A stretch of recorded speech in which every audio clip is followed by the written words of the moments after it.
once you've oriented yourself and you know what you want, then you also have the ability to start to question whether a struggle that you might be involved in, even if it's moving generally in the direction of what you want, is necessary in order to accomplish what you want.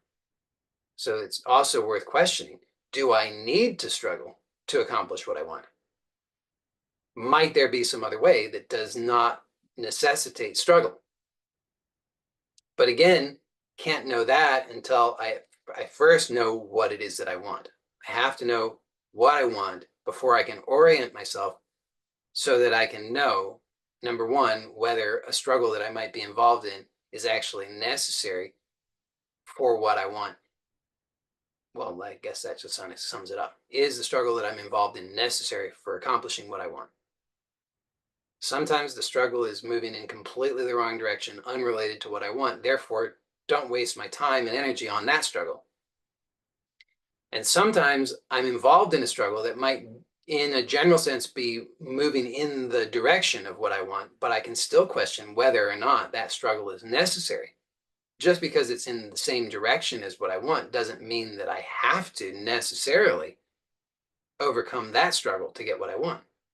To make sense of that, let me give you an analogy. So again, if you imagine this in terms of a journey, you have a destination that you want to arrive at. First thing you want to know is what's the direction of that destination. So you make sure you're moving in the right direction. If your destination is east, you want to move east, not west. But then as you're moving east, if your destination is east, you might encounter along the path that you're on, you might encounter some obstacle. And the only way that you know how to overcome that obstacle is through a struggle. Let's say that there's a big mountain. It's, it rivals Mount Everest in terms of how tall it is. It's a very, very tall mountain. So you could say, well, I really want to get to my destination, which is on the other side of that mountain. And so it's worth the struggle. I'm going to climb up the mountain. I'm going to slog it. I'm going to go up the mountain. And then I'm going to come down the mountain. When I get to the other side, I'm going to be at my destination. That will be worth it. Great. Interesting.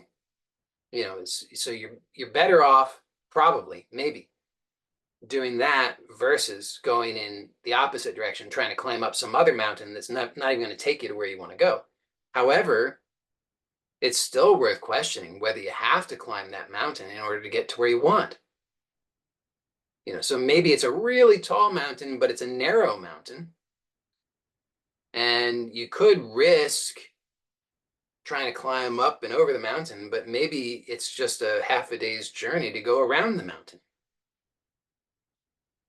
So knowing where you want to go to helps you to orient yourself so you can start to ask yourself useful questions. And when you ask yourself useful questions, what happens is you can start to open up for yourself more options. Because if you don't realize that you have options, then you can't take them, right? So if the only thing I know is going west, and it's never even occurred to me that I have a destination and that destination is east, I could continue to go west. And I don't even realize that I have other options. Like, it will never have even crossed my mind that going east would be an option because I never thought about it. But as soon as I pause and I ask myself, what do I really want? All of a sudden, more options become available to me. I realize, oh, I could want something. I'm not just compelled to go west just because that's what I'm doing. But you can just see that's what happens for a lot of people. Maybe you've seen some of that in your own life where, everybody in your family just went west for so many generations. Everybody in your culture just goes west. You go to school, they just teach you about going west. It never even entered your mind. Nobody proposed to you the possibility that you could do something else. So a lot of people are locked into just this is the only thing I can do. Never even occurs to them they could do something else. And the language that we use usually reflects this. You can listen to the way that you think and speak and notice if you're saying things to yourself like, I have to, I should, I must. Those ways of thinking and speaking indicate a lack of considering options. Because the truth is, you can and you choose. Whether you're doing that consciously or not consciously, you are choosing. You're choosing, even if you're unconsciously going along with what everybody else has done, you're still choosing that unconsciously. But you have the ability to choose differently. You just have to realize that you have options. So you can ask yourself, what do I want? And as I say, this starts to open up options because immediately you realize, oh, I could want something. I'm not limited just to what is happening. I'm not limited just to what has happened in the past. I'm not limited to what others have done and are doing. I'm not even limited to what I have thought of in the past. I can actually start to entertain limitless possibilities. Then, once you have identified something that you want, and this helps you to orient yourself, then you can continue to open up more options for yourself in the way that I've just been describing, where, for example, if you metaphorically encounter the mountain on your path, you can ask yourself, is this the best way? Is this the way that's going to help me to get where I want to go, to achieve what it is that I want to achieve in the best way, whatever that means for you? So best is again relative to what you want. So asking those kinds of questions helps to further clarify what you really want, because what you want is not really just the destination.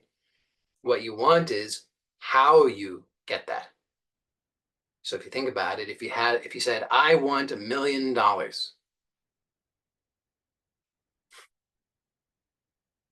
so there's the destination of having $1 million,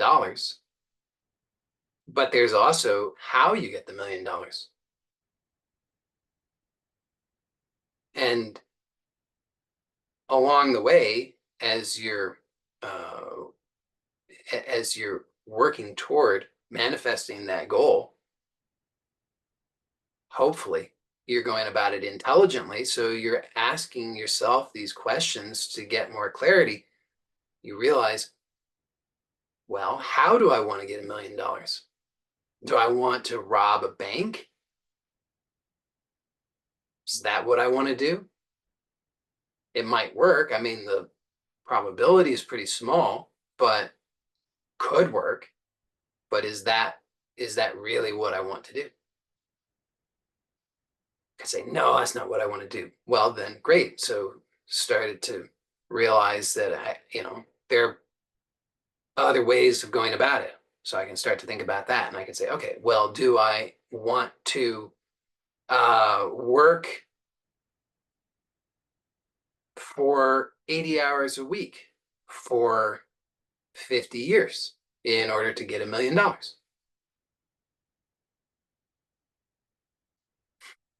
Because that might be a possibility, but I might realize, no, I don't really want to do that.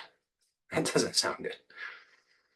So just start to open up more possibilities in this way. So there's, first of all, knowing, generally speaking, what you want, which orients you in the right direction. And then there's this further clarification of how. So am I going to go over the mountain just because the mountain's there? Am I just going to take that path just because it's what's right in front of me?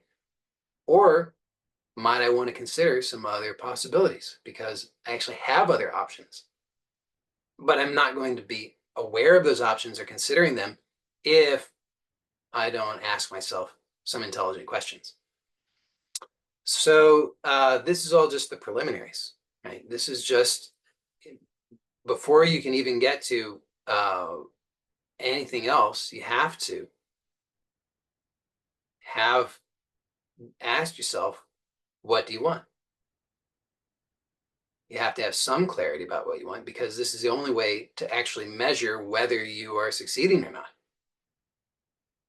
And this is true, by the way, whether what you want is material like $1 million or what you want is something that's less material, even something that we could say is, completely immaterial, some sort of spiritual attainment, however you formulate it. You still would want to know what it is that you want because otherwise, I don't know about you, but I've noticed that there's a lot of stuff happening day to day,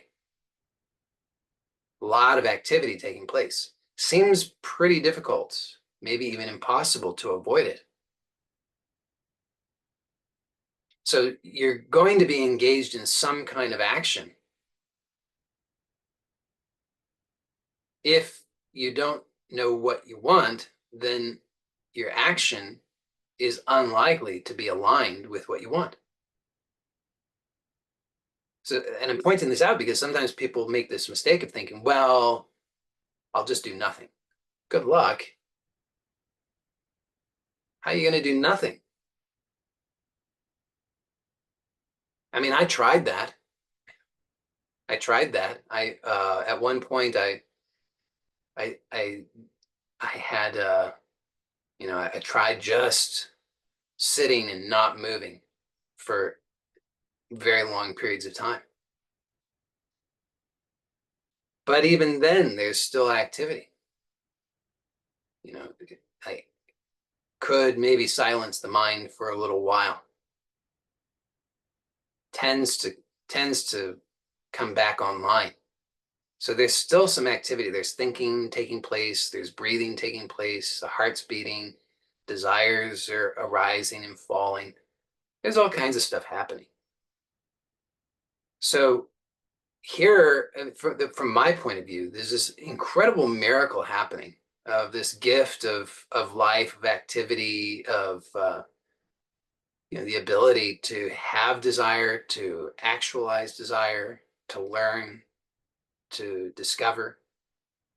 And